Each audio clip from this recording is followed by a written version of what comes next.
ہے چند لوگوں کو مفادات دیتے ہیں اور سب کو برباد کر کے رکھ دیتے ہیں. یہ سلسلہ اب نہیں چلے گا. اس لیے اس وقت پاکستان کے غذائی بحران کا اندیشہ ہے. 2026 میں ان سب لوگوں نے ہمیں بتایا ہے. ہم یہ سمجھتے ہیں کہ اس بحران پہ قابو پانے کا ایک ہی طریقہ ہے کہ حکومت ہوش کے ناخن لے اور ان تمام اقدامات سے باز رہے جس سے ہماری گندم کی فصل، گنے کی فصل، جس سے ہماری جو ہے وہ چاول اور کپاس کی فصل خاص طور پر مکئی کی، یہ جو ہے وہ متاثر ہونے کا پوری طرح سے جو اندیشہ موجود ہے. ہمارا مطالبہ یہ ہے، ان سب کسانوں کا مطالبہ یہ ہے کہ گندم کا جو ریٹ ہے وہ 4500 روپے فکس کیا جائے اور پھر حکومت اس کی خریداری کو ممکن بنائے. یہ مڈل مین کے ذریعے سے اور مافیاز کے ذریعے سے کنٹرول کرنے کا نظام ختم کیا جائے. اسی طرح آٹے پہ جو یہ مصنوعی بحران پیدا ہوا ہے اس کو بھی حکومت ہی قابو پائے اور مڈل مین کا پروفٹ کم کرے، عوام کو سہولت پہنچائے. لیکن اس کے نتیجے میں یہ غذائی بحران نہیں پیدا ہونے دیں گے. دیکھیں یہ جو اب ریٹ 3500 وغیرہ کی آوازیں دے رہے ہیں، یہ تو ویسے ہی اس لیے ہو جانا ہے کہ اب لوگ گندم لگانے کے لیے تیار نہیں ہیں. یہ درد ہے جس کی وجہ سے محمود صاحب نے کہا ہے کہ ہم گندم نہیں لگائیں گے. ان کو شوق نہیں ہے اپنی فصلوں کو تباہ کرنے کا، اپنے کھیتوں کو ویران رکھنے کا. لیکن اگر یہ اس درد سے یہ بات کر رہے ہیں تو اس درد کو سمجھیں. ہم ان سے ریکویسٹ کریں گے کہ آپ گندم لگائیں، انشاءاللہ آپ کے ریٹ کے لیے ہم بات کریں گے اور لڑیں گے اور میدان میں نکلیں گے انشاءاللہ اور آپ کے ساتھ نکلیں گے اور آپ کو انشاءاللہ پروٹیکشن فراہم کریں گے.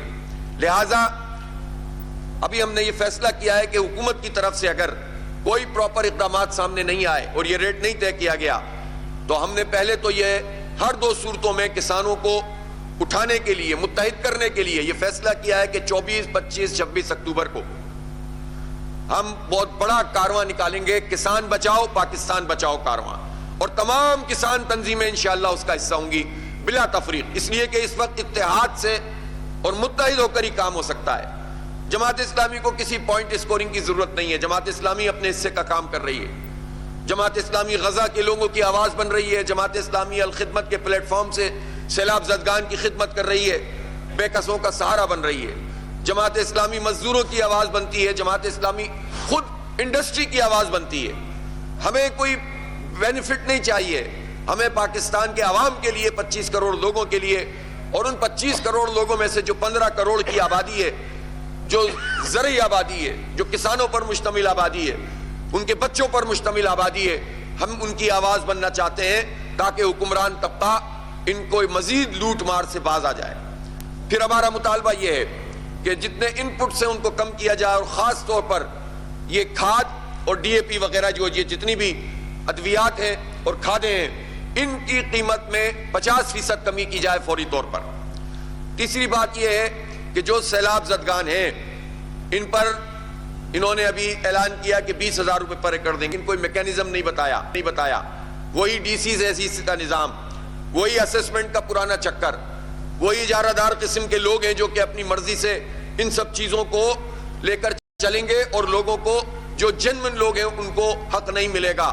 ایک تو ہمارا مطالبہ یہ ہے کہ کم از کم 40,000 روپے پر ایکڑ یہ لوگوں کو کمپنسیشن ملنی چاہیے. وہ علاقے جو سیلاب مٹی تبدیل ہو گئی، اس کی حیت تبدیل ہو گئی ہے اور یعنی اس کے نتیجے میں فصلوں کا بحران ہے. کوئی گائیڈ لائن تو حکومت کی طرف سے ہوتی نہیں ہے. یہ جب سیلاب کے پانی آئے تو انہوں نے تباہی مچائی ہے، لوگوں کے مویشی چلے گئے.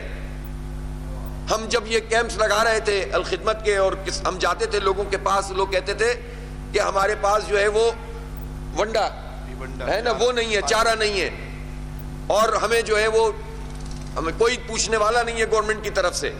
صرف نمائشی اقدامات، صرف فوٹو سیشن، صرف شوٹنگ کرنے کے لیے پہنچ جائیں، کبھی کشتی میں پہنچ گئے، کبھی کسی کھیت میں پہنچ گئے، تصویریں کھچائیں، اخبارات میں کروڑوں روپے کے اشتہار ہماری ٹیکسوں کے پیسوں سے دے دیے اور کہا ہم نے ریلیف دے دیا.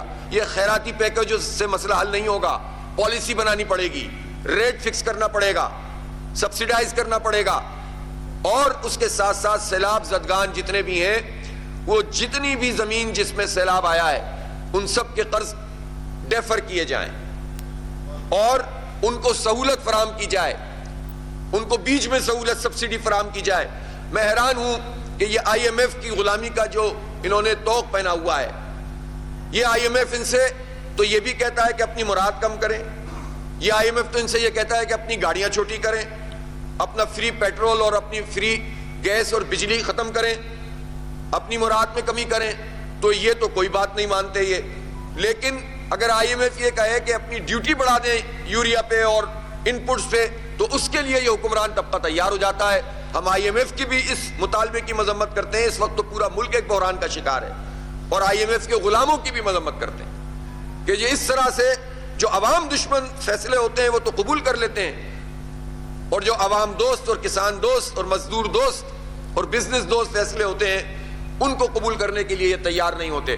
لہٰذا متحد ہو کر انشاءاللہ مقابلہ کرنا ہے. تو 24, 25, 26 تاریخ کو کسان بچاؤ پاکستان بچاؤ روڈ کارواں نکلے گا پنجاب میں, اور اس کا دائرہ ہم بڑھاتے رہیں گے. اور یہ سب لوگ اس بات کے لیے تیار ہیں اور یہ تائید کر رہے ہیں کہ اگر حکومت نے کوئی پراپر پالیسی اور ریٹ فکس نہیں کیا گندم کا 4500 روپے, تو پھر پورے پنجاب بلکہ پورے پاکستان سے لوگ نکلیں گے. اور ہم اس پالیسی کو بھی نہیں مانتے جو صوبوں کی حد بندی کر دیتے ہیں گندم میں. ضلع بندی نہیں چاہیے, صوبہ بندی اور ضلع بندی جو انہوں نے اس طرح سے کر کے بیڑا غرق کیا ہوا ہے سب. اب تو صوبہ بندی ہمیں نہیں چاہیے, بین الصوبائی پابندی کو ختم کیا جائے. یہی مطالبہ KP والوں نے کیا ہے, یہی سندھ والوں نے کیا ہے, اور یہی پنجاب کے لوگ کر رہے ہیں. یہ پنجاب پر رکھ کر کھیلنے کا سلسلہ بند کر دیں. Madam prime minister, madam chief minister, ویسے تو خیر پتہ نہیں لوگ یہ بھی کہتے ہیں کہ میں نے جو غلطی سے کہہ دیا ہے, اصل میں لوگ یہی کہتے ہیں, لیکن چلیں لوگوں کو کہنے دیں. آپ پرائم منسٹر ہوں یا چیف منسٹر ہوں, ہیں تو فارم 47 والی, تو اس سے فرق کیا پڑتا ہے. اس لیے آپ سے ہم کہنا چاہتے ہیں کہ آپ یہ کام نہ کریں.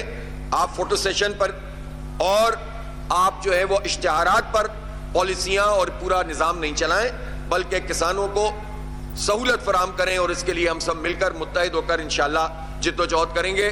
اور جماعت اسلامی کسانوں کے ساتھ کھڑی ہوئی ہے. میں تو باقی پارٹیوں سے بھی کہتا ہوں کہ وہ کسانوں کی آواز بنے. بدقسمتی یہ ہے کہ پاکستان میں جو پولیٹیکل پارٹیز ہوتی ہیں, چونکہ اس میں یا تو بڑے بڑے جاگیردار اور وڈیرے ہوتے ہیں یا شوگر مافیا ہوتی ہے. یعنی آپ عام دکاندار سے کہتے ہیں کہ ٹیکس نیٹ میں آؤ.